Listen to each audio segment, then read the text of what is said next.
Hey this is Palak Sharma from PDS city sector.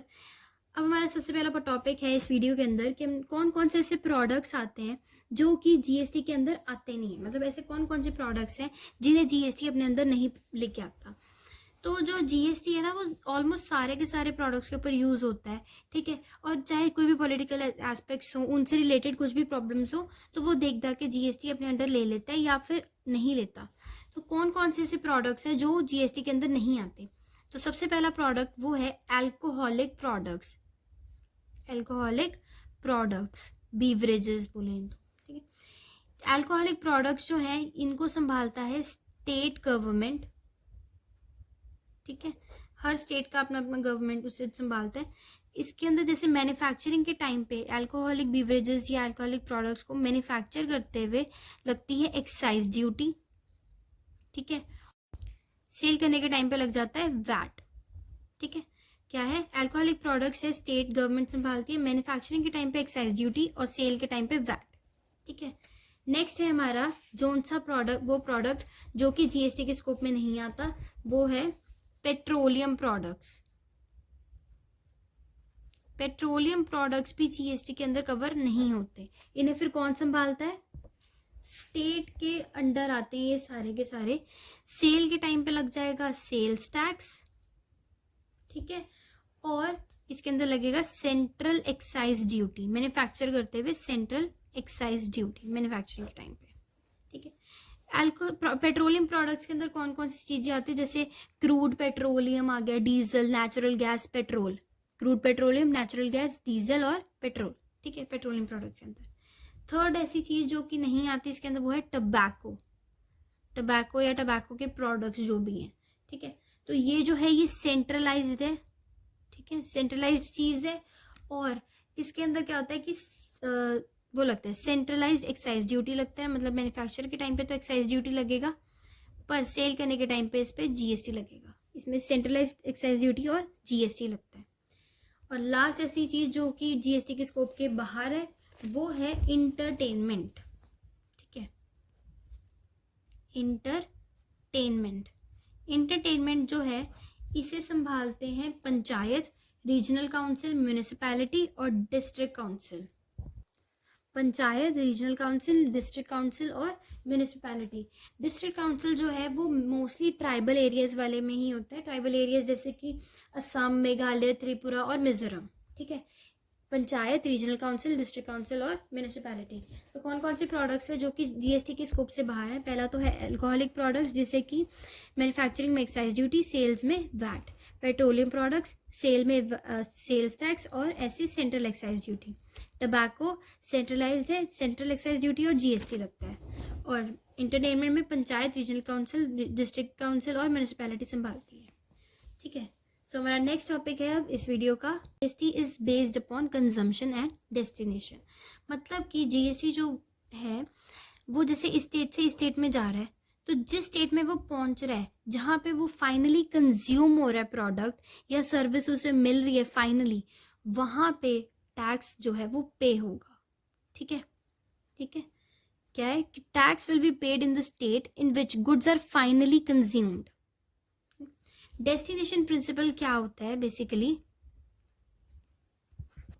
Destination principal का मतलब क्या है कि जो ट्रांजैक्शन है वो दो स्टेट्स के बीच में हो रहा है, ठीक है, स्टेट और स्टेट के बीच में हो रहा है, ठीक है। तो फर्स्ट इसका ओरिजिन जो है जहाँ से वो शुरू हुआ है वो है ये स्टेट, और लास्ट जो इसकी डेस्टिनेशन पॉइंट है, डेस्टिनेशन स्टेट जो है इसकी वो है ये, ठीक है। तो जो डेस्टिनेशन स्टेट है वो टैक्स को अर्न करेगी, डेस्टिनेशन स्टेट टैक्स को अर्न करेगी, उसको टैक्स का बेनिफिट मिलेगा, इस स्टेट को टैक्स का बेनिफिट मिलेगा क्योंकि यहाँ पे गुड्स आए हैं, ठीक है, फाइनली कंज्यूम भी इधर ही हो रहे हैं, ठीक है। मतलब ये वाली जो स्टेट है ये अर्न करेगी जीएसटी को, इस स्टेट का रेवेन्यू होगा जीएसटी, ठीक है। एसजीएसटी जो भी होगा, एसजीएसटी, सीजीएसटी या यूटी जीएसटी, जो सी स्टेट है या यूटी है जो भी है, ठीक है। क्या किया हमने डेस्टिनेशन प्रिंसिपल के अंदर कि गुड्स जो हैं वो एक स्टेट से दूसरी स्टेट में जा रहे हैं, फर्स्ट ओरिजिन जो है वो ये स्टेट है सपोज, और डेस्टिनेशन जो है इस स्टेट में हो रही है। तो जिस स्टेट में फाइनली कंज्यूम कर रहे हैं प्रोडक्ट को, या जिस स्टेट में फाइनली लास्ट डेस्टिनेशन है गुड्स की, वो स्टेट जो है वो जीएसटी को अर्न करेगी, उस स्टेट के लिए जीएसटी रेवेन्यू बनेगा। ठीक है, ये हमारा डेस्टिनेशन प्रिंसिपल है। आगे है कि जीएसटी जो है वो chain of tax credit allow करती है। ठीक है, continuous chain of tax credit provide करती है हमें जीएसटी, मतलब कि कॉन्टिन्यूस कॉम्प्रिहेंसिव चेन चलता ही रहता है क्रेडिट का। मैन्युफैक्चरर पॉइंट ऑफ व्यू से देख लो या फिर सर्विसर पॉइंट ऑफ व्यू से देख लो, जब तक वो कंज्यूमर के अल्टीमेट कंज्यूमर के पास ना पहुंच जाए तब तक चेन ऑफ क्रेडिट चलता ही रहता है जीएसटी के अंदर। जो सप्लायर है, गुड्स के अकॉर्डिंगली हम देखें तो मैन्युफैक्चरर, और सर्विसेज के अकॉर्डिंग देखें तो सर्विस प्रोवाइडर, जो सप्लायर है इनका, वो क्रेडिट को अवेल कर सकता है जीएसटी के पे गुड्स एंड सर्विसेज परचेज करते हुए। लाइक जैसे आईटीसी जो था वैसे ही है इसके अंदर। ठीक है, जो फाइनल कंज्यूमर है, मतलब जिसके पास लास्ट में गुड्स पहुंचे हैं, उसे पे करना पड़ेगा जीएसटी। ठीक है, जो लास्ट सप्लायर ने उससे चार्ज किए, सपोज इनसे पहले बहुत सारे जो थे उन्होंने पे कर दी हूँ, या आईटीसी के अकॉर्डिंग आईटीसी लग गया, और उस वजह से जो फाइनल कंज्यूमर है उसके ऊपर टैक्स का ज़्यादा बर्डन नहीं आएगा अगर इस फॉर्मूले से चलेंगे, क्योंकि जो जीएसटी वो chain of tax credit follow करती है, मतलब आईटीसी फॉलो करती है। तो जब तक वहाँ पहुँचेगा तो थोड़ा कम होता जाएगा, क्योंकि खरीदते वक्त जब वो बंदा इस बंदे से खरीदेगा तब वो कुछ टैक्स पे करेगा। ठीक है, और उसके बाद जो वो कुछ काम करेगा उसके ऊपर वैल्यू ऐड करेगा तो और कुछ टैक्स पे करेगा।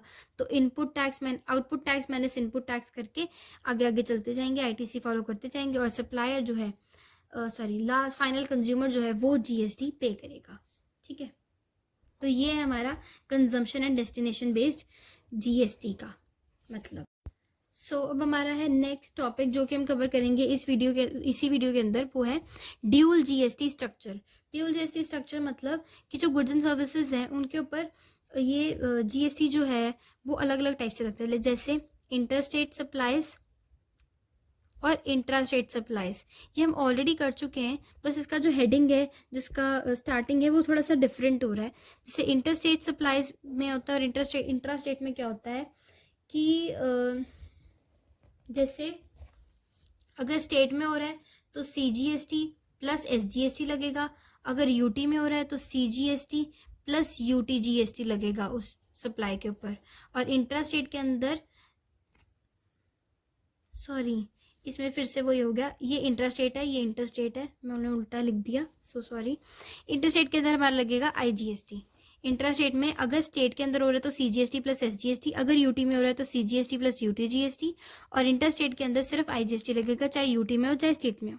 ठीक है, ये हमारा आ गया है ड्यूल जीएसटी स्ट्रक्चर के अंदर। इस वीडियो के अंदर हमने कवर करा है ड्यूल जीएसटी स्ट्रक्चर, प्रोडक्ट्स जो जीएसटी के अंदर नहीं आते, और कंजम्पशन एंड डेस्टिनेशन बेस्ड। ठीक है, thank you so much for watching. If you like the video, do watch the next videos too. Thank you.